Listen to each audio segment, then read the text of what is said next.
Good morning. I've been thinking about trains a lot because I hear the train from where I live. I want you to imagine whether you're on Zoom or here with us in the sanctuary, that your train has come to the train station, and that your train, with all of its possessions, is here at the station. What is the station? The station is Unitarian Fellowship of Northern Nevada. Welcome, whether friend, visitor, or member.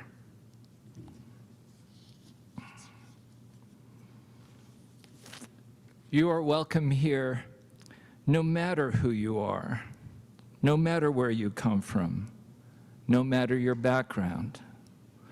You're welcome here as we proclaim worth in our spiritual journeys. You're welcome to join us, singing songs or hearing them that uplift our very being. You're welcome to join us in community as we learn, live, and love together. All are welcome as we worship that which gives us each meaning and value. No matter what you call this building, our train station, this hour, or this gathering of people, we worship as one body, illuminated by the light of the chalice. I want to make note that we have no formal offertory, but here you can leave pledges, contributions in the receptacles if you're in the sanctuary, and of course the amount you can generously give will always be welcome. Those on Zoom can text donations to 73256, that's 73256, or mail a check to the office on Del Monte Lane. We, as a congregation, choose a nonprofit every month to share the plate. This month's recipient is Black Wall Street, a nonprofit organization which is dedicated to support the work of Black and other underserved minorities in this area. Black Wall Street provides resources such as a mobile food pantry, education and finances, Narcan training, suicide prevention, especially for teenagers in the 12 to 17-year category, and substance abuse education. Their purpose, of course, is to provide resources to sustain and help those less fortunate. Those on Zoom will be muted during the service. You can put comments in the chat box, especially your cares, your concerns, your challenges, your celebration. There'll be coffee time on Zoom after the service, and we will now hear a video regarding stewardship by the DeBarger family. Well, I think I became acutely aware of how important being UU was when my mother passed away in the year 2000. And I had to return to Virginia, and my family had made no plans for what to do for her service. And so I contacted the UU minister in her hometown and was able to actually very quickly put together some plans for a memorial service.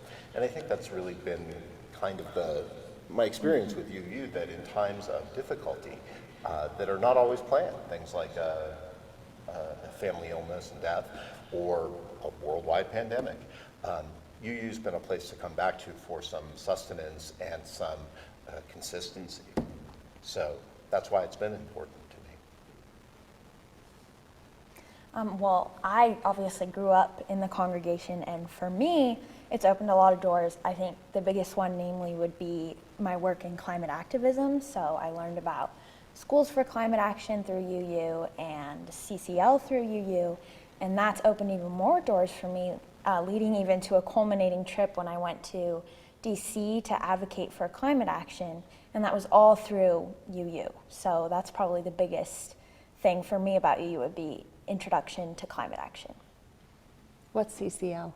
Citizens Climate Lobby. Oh, okay. You always talk about it, but I never really knew what it was, CCL. I think for me, UU has been something that I've actually been a little slow to come to. I wasn't raised in an organized religion. We were kind of high holiday people, and so I wasn't really a part of anything like this until I met Terry, and he had been coming to UU before we met each other. And I was a little reticent, like, okay, got a slow start. And once we had kids, I saw really the importance of having them be a part of something that was our value system, but people who weren't just us. So it wasn't just us showing them what was important in the world and how to treat others, but it was a whole group of people who had that same philosophy. And that's been really important in raising kids. Is it's a hard job, and so you need people who can support you in doing that. I've also recently joined the board, and I get to see a lot of what goes on behind the scenes that I wasn't aware of before. I think it's a really important role for anyone, but especially for someone like me who wasn't super involved in anything besides raising my kids and bringing them to UU and then doing some religious education teaching. Understanding what goes on behind the scenes to make sure that this is a wonderful place for not just our congregants, but for our community and for the world as a whole is really enlightening. It's been a great experience. And if I could just add something to that, I think the 7 principles have been such a guiding force as I've been growing up, caring for others, respecting people's opinions, caring for the earth. That's been such a big part of our upbringing, and I think it's really been really important. I think about what UU has been for me, and it's a lot of being able to go out and teach other people about, what is very a small community in all actuality, and being able to tell my friends, yeah, I am a Unitarian and what that means, and being able to show people that, there's good things going on out in the world, and that there's always a community that even if we don't know you, or even if have never met you before, that we're still ready to welcome you in and have you be part of us and be with our congregation. That's pretty good. Yeah, it is pretty good.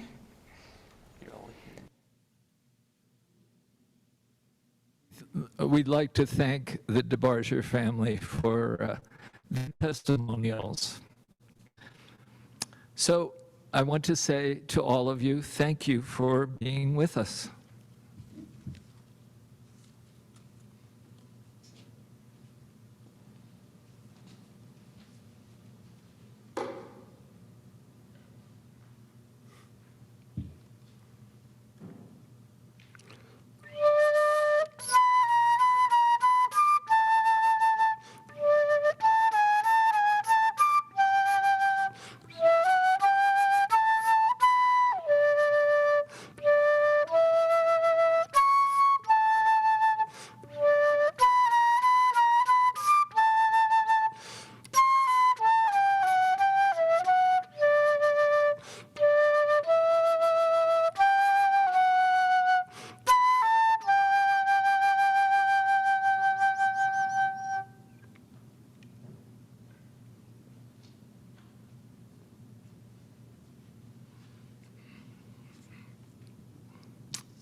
As we gather together, I want to remind us of what Reverend Karen shared with us last week, that we are standing stones. So we gather this Sunday as standing stones. And as such, we love, we have faith, we have justice, and we have joy among us. Today we will be focusing on the Borderlands Justice Team. We want to honor them for their efforts in justice. We want to honor them for the narratives that they have created through their activism. And we want to share their experiences today.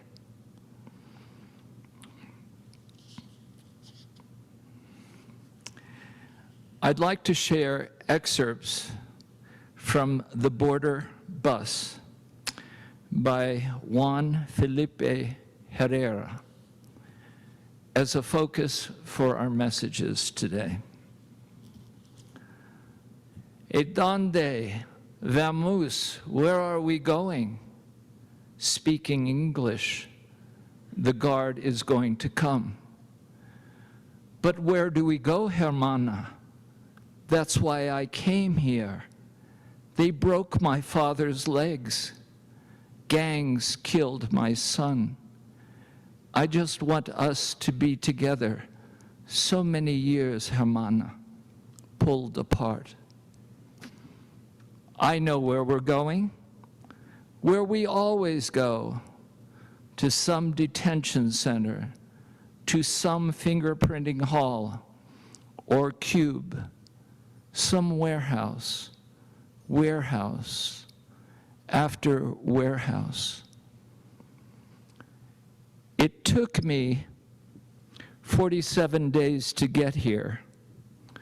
It wasn't easy, Hermana. 45 days from Honduras with the coyotes, the ones that, well, you know what they did to Las Chicas, right in front of us. So what we were supposed to do, and the trains, how can I tell you, Hermana, hundreds of us like chickens, like gophers in cages, and vegetables rotting on trains of thousands. You hear me, of thousands. And they slid from the rooftops and the deserts of Arizona and Texas. Thirst and hunger, thirst and hunger. Two things, thirst and hunger, day after day, Hermana. And now here on this bus of who knows where we are going. Freedom comes from deep inside. All the pain of the world lives there. The second we cleanse that pain from our guts, we shall be free. And in that moment, we will have to fill ourselves up with all the pain of all beings to free them, all of them. The guard is coming. Well, now what? Maybe they'll take us to another detention center. We'll eat, we'll have a floor, a blanket, toilets, water, and each other for a while.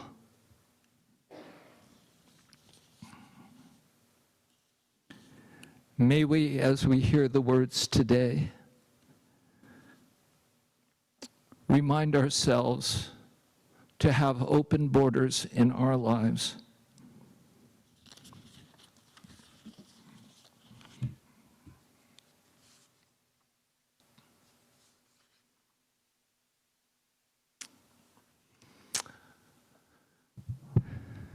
As we prepare the chalice lighting this morning, I'm asking Jackie Riley to come forward.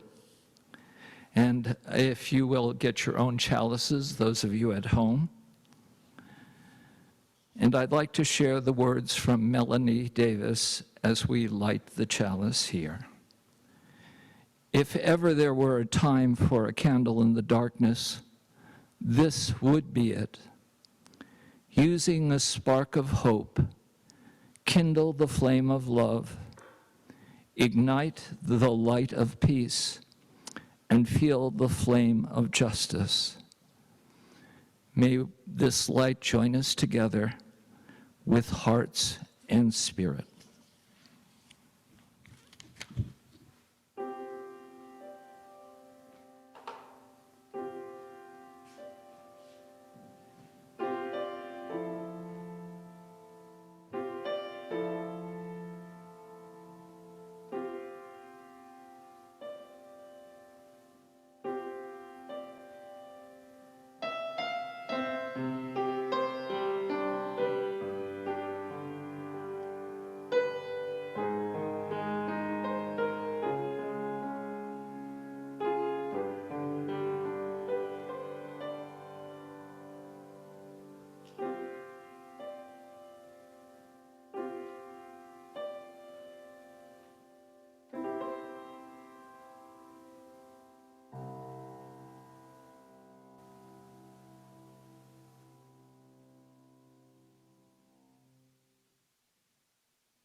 Good morning. I'm here today as a member of the Borderlands Justice Team of UUFNN. In 2018, 9 members of this fellowship went to Tucson, Arizona. Sorry. We spent 5 days in a Borderlands immigration immersion program. Before leaving for Arizona, we read about the U.S. immigration laws, which have been in place for decades. We slept on bunks in an office building, ate simple meals prepared by the immigrants, met with many undocumented folks, their families, and organizations working with the immigrants. We went to the immigration court where they processed those who had been detained. They took the detainees' belts, shackled them at the ankles, and chained their wrists to their waists. They processed about 45 people in 1 hour. The detainees had met their attorneys just moments before going before the judge. We walked along the border wall as ICE agents drove slowly by us every few minutes. We took water into the desert to leave for those attempting to come across into the U.S. The walk wasn't easy. And we were walking in the daytime, and it wasn't the hottest part of the year. And as I said, it wasn't at night. Thousands of people have died trying to cross into the U.S. The methods for keeping folks from crossing the border have been militarized. Border Patrol agents use helicopters and drones to find and scare people as they try to cross. They even interfere with humanitarian aid, slashing and kicking those jugs of water and letting them pour out into the desert. One of the most despicable methods of deterring people to try to cross is when someone calls 911 for help. If they speak Spanish when they call, the call is referred to the Border Patrol. Border Patrol does not respond to the emergency. You might wonder why people leave their homes to come to the U.S. People leave home when there are no jobs, when their community is dangerous, when the climate has changed and their homes are underwater. Or they leave in search of their parents who came to the U.S. to make money to feed them, such as the stories in this book called Enrique's Journey. Companies in the U.S. send recruiters to small villages in Mexico to find workers for the meatpacking industry and agriculture industry. We ask them to come and work. We don't pay them well, and we don't actually want them to live in our communities. We just want them to come and work and then go back where they came from. This is just as our country did to the Chinese who built much of the railroads across the U.S. You might ask, like I did, why don't they come to the U.S. like my ancestors did? Well, the laws were very different when my family came to the U.S. in the 1800s and the 1900s. Today, it takes anywhere from 6 to 20 years and a lot of money to become a legal immigrant, if that ever even happens, and especially if you are a person of color. My experience with the Borderlands immersion program helped me understand why the immigration laws are working just as they were planned to work, just as Jim Crow laws were planned to work, just as the policies and laws regarding indigenous people were designed to work. That is, to keep the people of color in a caste system of being considered less than human, not equal to white people. This is wrong and immoral. It's not in keeping with our principles of inherent dignity and worth of all people. Our country has a long history of maintaining the caste system. I also learned on that trip that there are numerous compassionate people doing amazing work to help support immigrants and their families. When our group returned, we formed the UUFNN Borderlands Justice Team to work on immigration issues.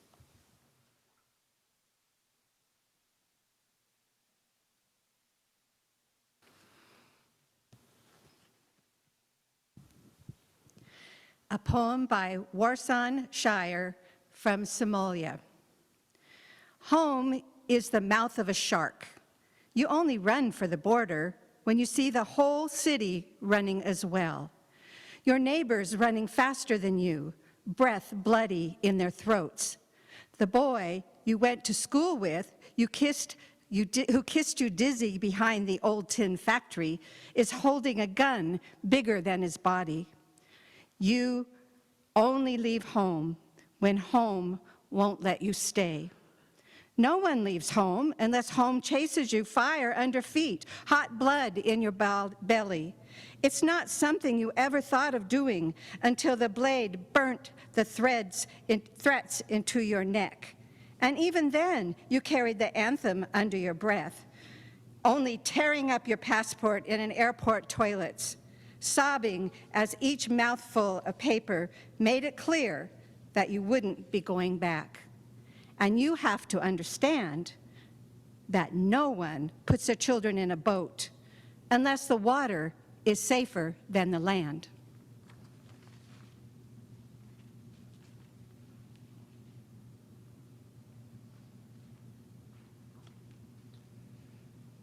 No one burns their palms under trains, beneath carriages. No one spends days and nights in the stomach of a truck, feeding on newspaper unless the miles traveled means something more than just a journey. No one crawls under fences. No one wants to be beaten or pitied. No one chooses refugee camps or strip searches where your body is left aching, or prison, because prisons are safer than the city of fire. And one prison guard in the night is better than a truckload of men who look like your father. No one can take it. No one can stomach it. No one skin can be tough enough. The go home blacks, refugees, dirty immigrants, asylum seekers, sucking our country dry. Niggers with their hands out. They smell strange and savage, messed up their country, and now they want to mess ours up. How do the words, the dirty looks, roll off their backs? Maybe because the blow is softer than a limb torn off, or the words are more tender than 14 men between your legs, or the insults are easier to swallow than rubble is, than bone, than your child body in pieces. I want to go home, but home is the mouth of a shark. Home is the barrel of the gun, and no one would leave home unless home chased you to the shore, unless home told you to quicken your legs, leave your clothes behind, crawl through the desert, wade through the oceans, drown, be saved, be hungry, beg. Forget pride. Your survival is more important. No one leaves home until home is a sweaty voice in your ear saying, leave. Run away from me now. I don't know what I've become, but I know that anywhere is safer than here.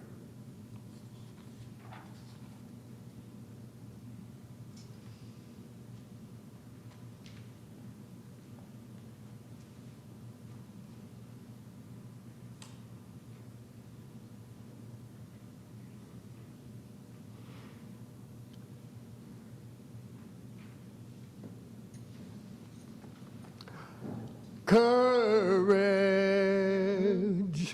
my friend, you will not walk alone.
The Borderlands Justice Team has partnered with the University of Nevada, Reno, and several community partners to create the Realities of Undocumented Immigrants Oral History Project. The RIO project grew out of an interest in gathering stories as a mechanism not only to preserve the experiences of undocumented people in Nevada, but to provide examples to anybody that they can use to persuade legislators and policymakers about needed changes. Today, we want to share some excerpts from one of those oral histories, which those excerpts together make a compelling case for extending our definition of who a dreamer is.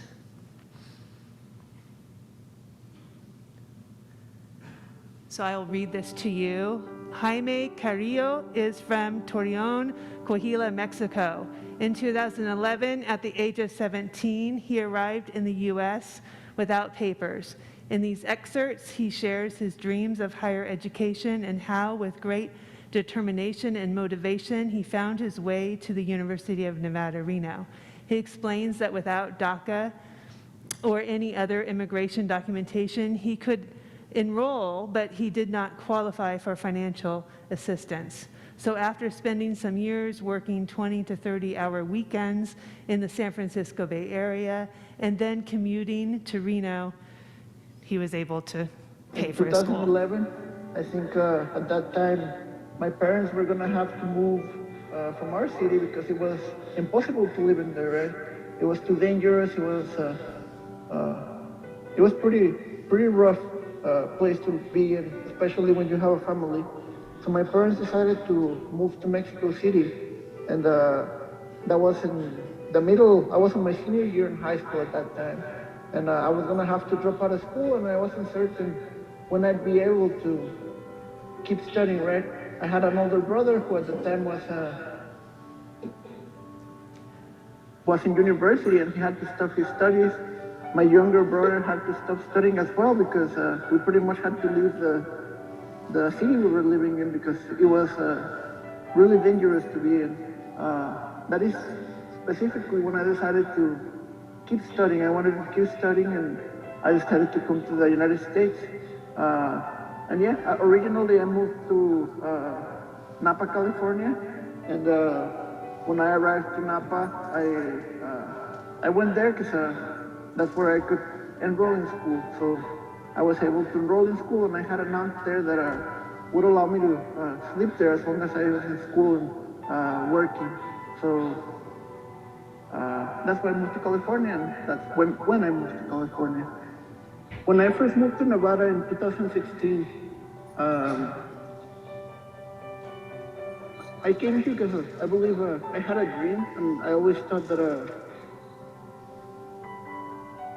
I had a higher purpose, right? I wanted to do more and achieve more. And I was in Napa, and I think Napa was some of the hardest times that I have experienced as an immigrant and throughout my life in general, right?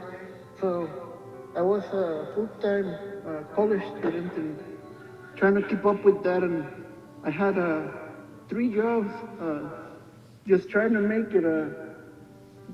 When I arrived to the United States, I was 17 and not 16, so I didn't qualify for DACA or as a dreamer. So being in California, I had to work 3 jobs.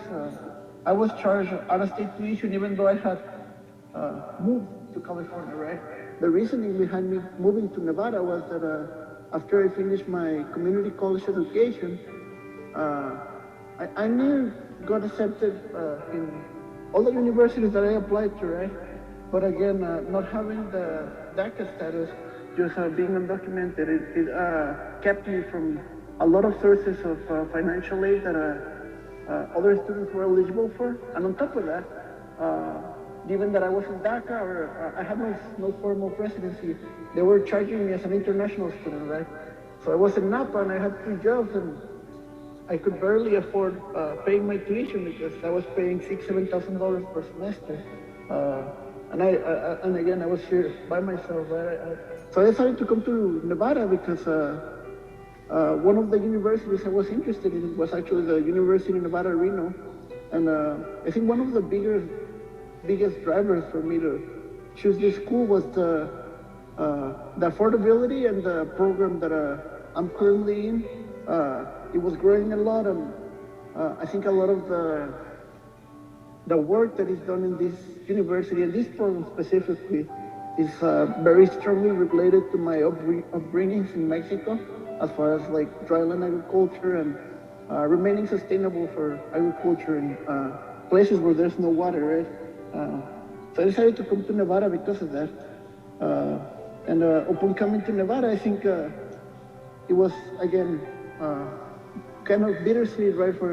I was going to leave my brother again, but I wanted to keep studying, right? I still think that I have a higher purpose if I want to have a meaningful impact in this country, in the world, in my community back in Mexico. I feel like a higher education is going to help me be the impact that I want to be. So it was definitely very, very challenging to move to Nevada, even though it's just a 3-hour drive. The tuition, actually, as an undergrad, was going to be similar to what I was paying in Napa. So what I ended up doing is a couple of the people that I was working with when I was in Napa, they weren't very happy when I was leaving because they wanted me to stay. So what I told them is that I could commute. I would go down to the Bay Area every weekend. I would finish Thursday or Friday as soon as I finished my class, and I would drive down and I would work. At times it was 30, 40 hours, but it was just 2-3 days of work. It was just a lot of work. But I told them that if they helped me pay for my school, that I would pay them back by going back to work. So during my undergrad, I was commuting back to the Bay Area, and again, many times sleeping in couches on the floor or in my car, depending on the time of the year and whatnot. But yeah, it's been a really, really bittersweet journey, right? In that a lot of challenges, a lot of doors closing, a lot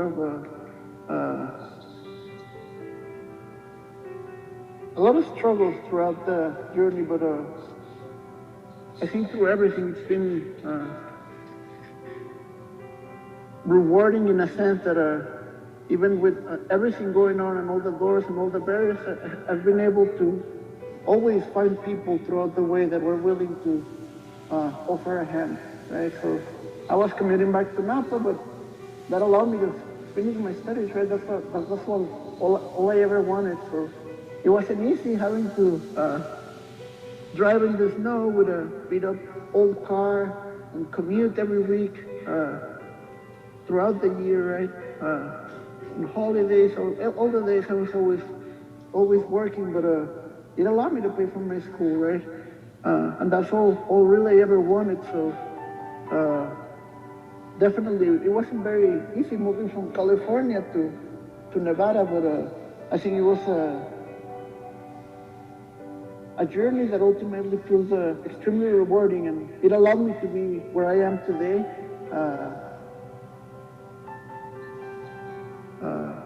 Yeah.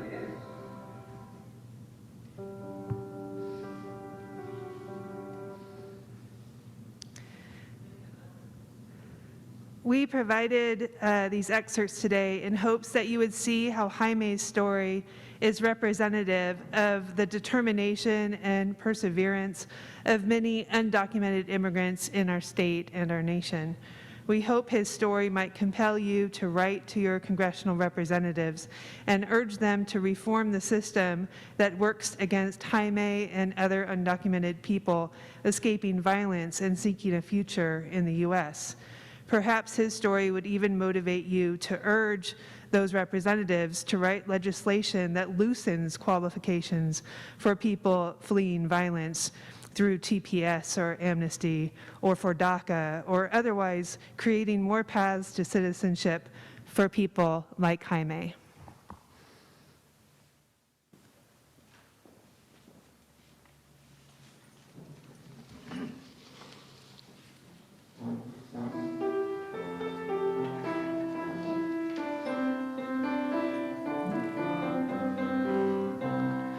We are living in the great big dipper. We are washed by the very same rain. We are swimming in the stream together, some in power and some in pain. We can worship this ground we walk on, cherishing the beings that we live beside. Loving spirits will live forever. We're all swimming to the other side. I am alone and I am searching, hungering for answers in my time. I am balanced at the brink of wisdom. I am patient to receive a sign. I move forward with my senses open. Imperfection will be my crime. In humility I will listen. We're all swimming to the other side. On this journey through thoughts and feelings,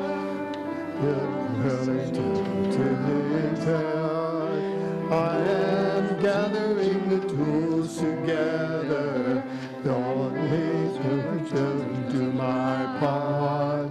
All of those who have come before me, band together and be my guide. Loving lessons that I will follow. We're all swimming to the other side.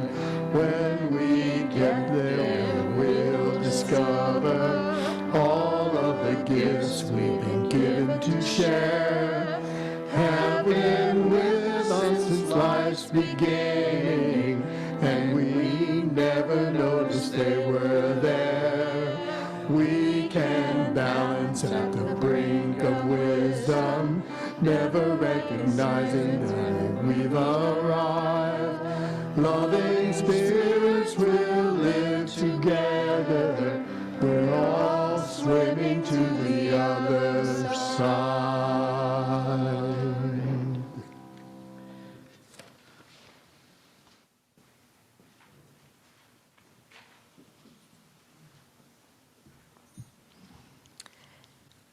In our thinking, this service started out as a way to highlight again the plight of the undocumented residents among us and to report on the activities of the Borderlands Justice Team in order to enlist your help with appeals for change through letter writing. Done regularly and in sufficient numbers, this can become a powerful tool for effecting change. It can be done safely at home, which is pretty important these days.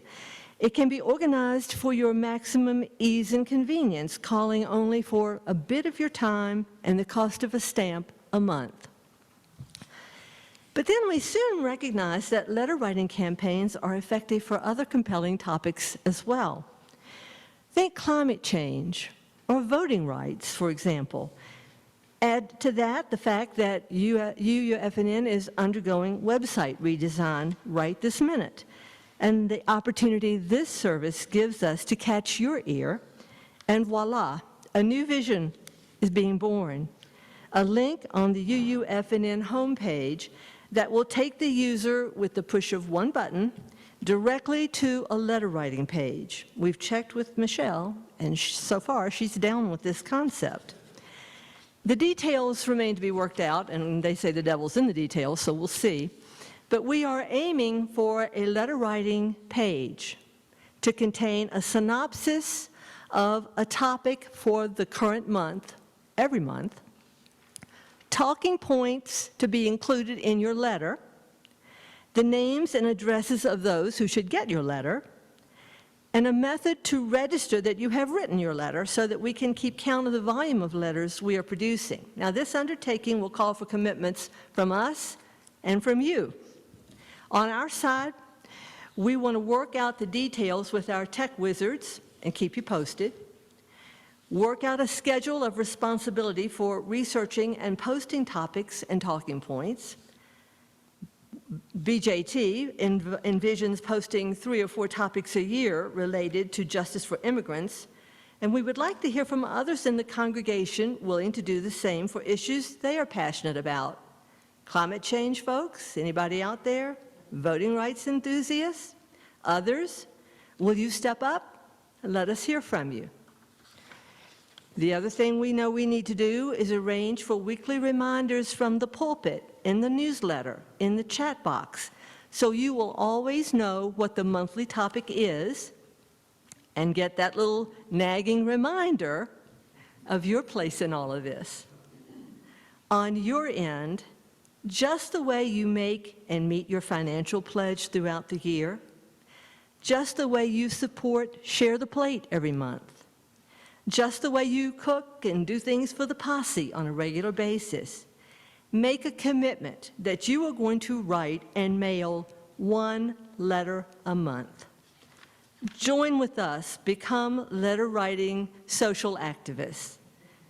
And to get warmed up, I'm cueing the slide, today, whether from here or in the building or at home on Zoom, write a letter to our Nevada senators urging them to continue to pursue a path to citizenship for DACA members.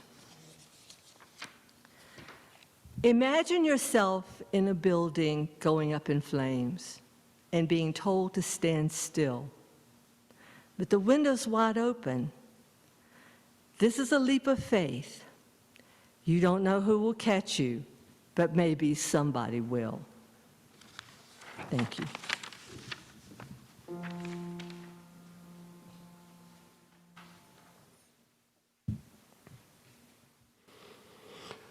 I'm sending you light to hold you, to heal you. I'm sending you light to hold you in love. I'm sending you light to hold you, to heal you. I'm sending you light to hold you in love.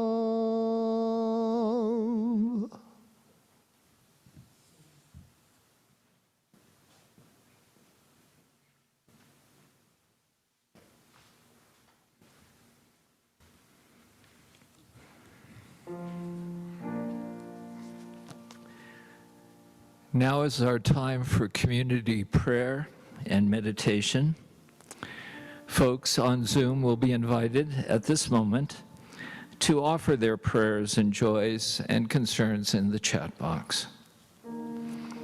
May we who are present in the sanctuary reflect and remember our own challenges. Our sabbatical celebrated Reverend Karen, and our safe and healthy connections.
Will you join with me, please, and put your hand on your heart and raise in the gesture that we know.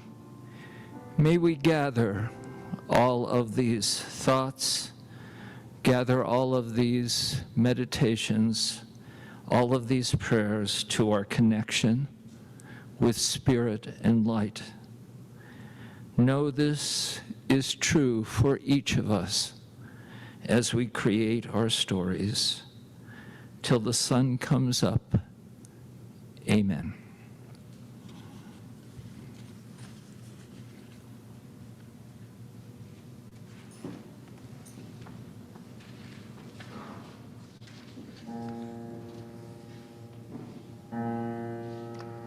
I'm sending you light to hold you, to heal you. I'm sending you light to hold you in love. I'm sending you light to hold you, to heal you. I'm sending you light to hold you in love.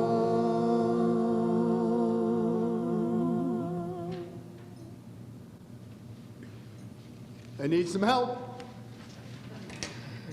Who's here to help? I am, you know. It's like,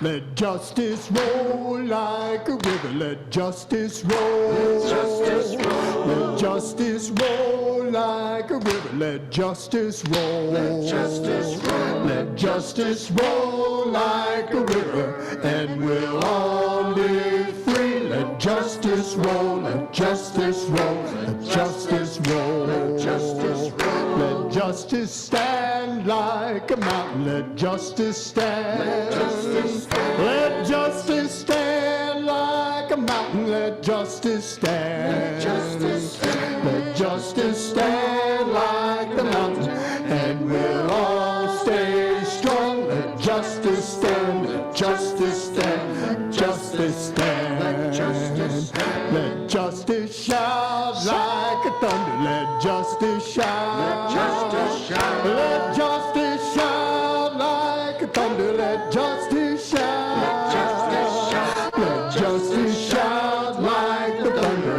and they'll hear our cries. Let justice shout. Let justice shout. Let justice shout. Let justice roll like a river. Let justice roll. Let justice roll. Let justice roll like a river. Let justice roll. Let justice roll. Let justice roll like a river, and we'll all live free. Let justice roll. Let justice roll. Let justice roll. Let justice roll. Yeah. I think I heard people sneaking some singing in there, didn't I? I think I did.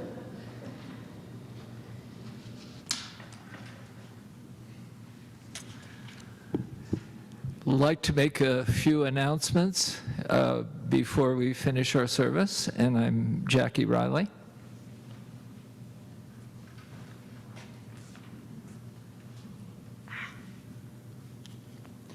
Our Anti-Racist Culture, or ARC, reflection group will begin meeting on February 16th, meeting on Zoom from 6:30 to 8. We're reading So You Want to Talk About Race by Ijeoma Aluo. The registration link is in the e-announcement and possibly on the chat. Second quick announcement, it's Black History Month. We have a Black Lives Matter sign out front. Let me know if you want to help put it up or take down the sign, especially if you live nearby or work nearby. Call or text me or email me, and you can help, even if you can help occasionally or on a regular basis. Thank you.